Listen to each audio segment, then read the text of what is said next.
Welcome back to RGR Football. I'm Ryan. This is me going rogue, but I have something special for you because I'm not rogue today. I've got a special guest I think you guys are really enjoy. You've heard him on the Athletics Football Podcast. And anytime I get a chance to talk to someone with as much experience as Randy Mueller in the league, former GM, former executive of the year, you're going to hear more about that later. I have to do it because it's about an evaluation every step of the way, whether it's offseason free agency, whether it's the draft. Everything comes down to taking that part and understanding the experience and how the league looks at it. That's what we're trying to do this year as we get closer on the Chiefs selections, but also across the league as we get ready, not only for the Athletic Matrix, but for our draft guide, which is coming out at rogueapc.com this year, just like always. So don't want to spend too much time. I want to jump right into it with Randy Mueller, former GM and executive of the year, as we get into where the Chiefs' progress is and how they keep it moving forward. Executive of the Year. I love that title. Randy Mueller's with us. You guys have seen him and heard him.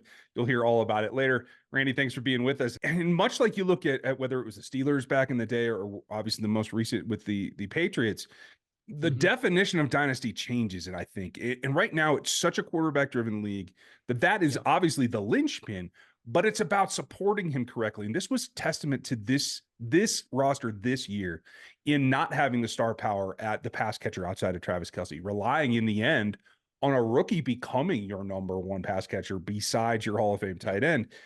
That isn't something that I think is replicatable every single year. But if you just keep moving the target around the circle, do you think it's something that, whether you're Andy Reid or you're Brett Veach in particular, that is sustainable in able to reload, whether it's the offensive line in coming years, whether it is that receiver group, what happened with as DBs age out and get huge contracts and possibly leave this roster? Can they continue this, or is there a hurdle out there lurking that is the next Pat Mahomes contract or something else? Well, when the money figures get to where some of these are getting, it's definitely a challenge, but I do think it's a sustainable build the way they do it. I think if you draft like they have drafted at particular positions of consequence, that to me is the key. Like, you need to draft fast guys. You need to draft big guys, especially on the defensive line. You've got to spend some time and money on a center, and they have one of the best.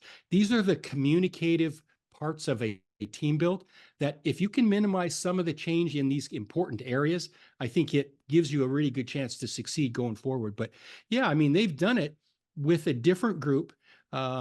They've also made a couple hard decisions. I guarantee you they did not want to trade Tyreek Hill. They had to for a couple different reasons, and they weren't afraid to. They have, I think, a unique set of skill set between the GM, the head coach, and the staff in that they have conviction for their evaluations, and they're willing to take a chance if they believe that the evaluation and the valuation, which are totally different prospects, different, but they believe in that and they have conviction for what they do. They'll let a left tackle go. They'll let the fastest receiver in the league go. Those are really hard decisions. Probably the hardest decisions a GM ever has to make is to let good players go.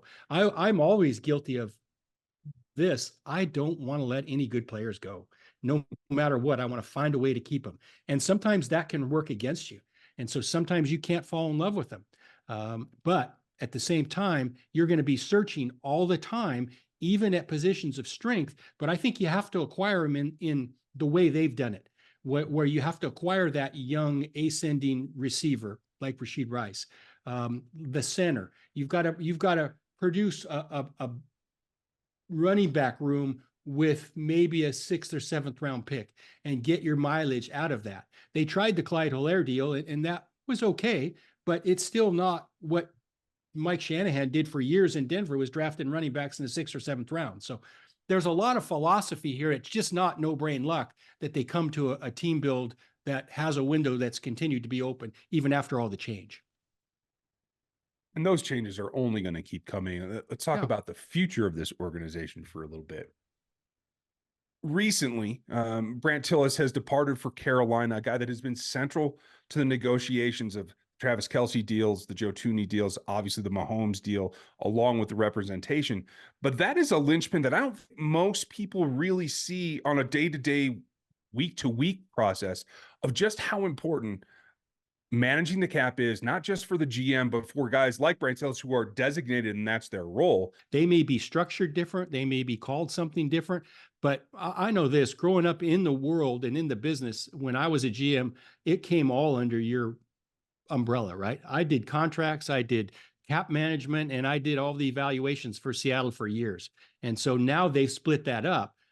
But I think the philosophy and the leadership still comes from Andy and Brett. But I guarantee you they'll have a place or a person in mind. Maybe it's two. What is helpful mostly for the football guys is the models that these cap people can run and show you the what ifs, because it's really about options. All contracts, in my opinion, and team builds are about options. So the worst deals I ever made were the ones where I had no option. Those are the deals I'd like to forget. So I think what Brett will do and what Andy will influence him to do is always give us options, and we'll make the dollars work. But you've got to have guys. I think there's and it could be a gal for that matter. It's really not prevalent on it being either.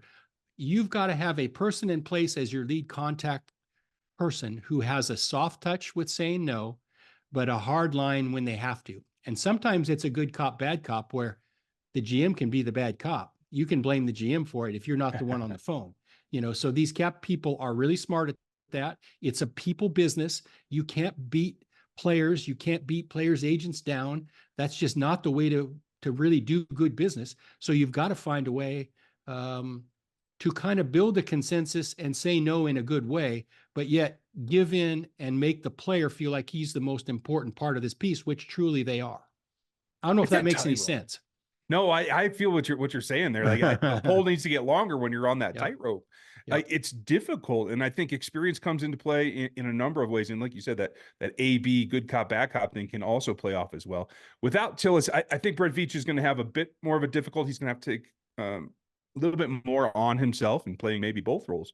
Right. If you had words of wisdom to offer him, either in that or the looming, everybody's asking this week at the Super Bowl when Andy Reid's going to retire, and I, for one, don't feel that it's for quite a while. What if if he wins this championship and decides, hey, I'm leaving, Brett Tillis is already gone, what would you tell Brett Veach about retooling, maybe not under the tutelage of someone he's come up under and really striking out on his own? Well, I think Brett understands Andy's philosophy. I think he understands the way he makes decisions.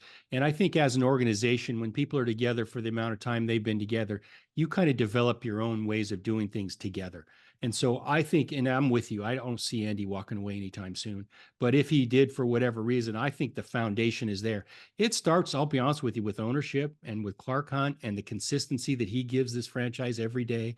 There's no secrets. Everybody knows exactly where he stands and where the Hunt family and what it means. And that makes it easy. They are going to support in every way the decisions made by the football people. So I think they stand a very good chance of succeeding when they do have change at the top. But with regard to the cap stuff, I think Brett will be more involved in that. I think the options that department shows him will continue to be there. I think deals are deals. I'll be honest. You can only structure so many deals so many different ways, but you need to have one eye on the future. And I always found that the best cap guy for me was the guy that gave me the alternatives 2 and 3 years out, so I could then have a plan as to one, how to replace them, and two, when to sign up for paying or maybe overpaying, because I knew we couldn't replace them in 2 years. I try not to do that, and I hope that I haven't overthought these questions. I appreciate your time today, sir. Yep, no problem. I enjoyed it.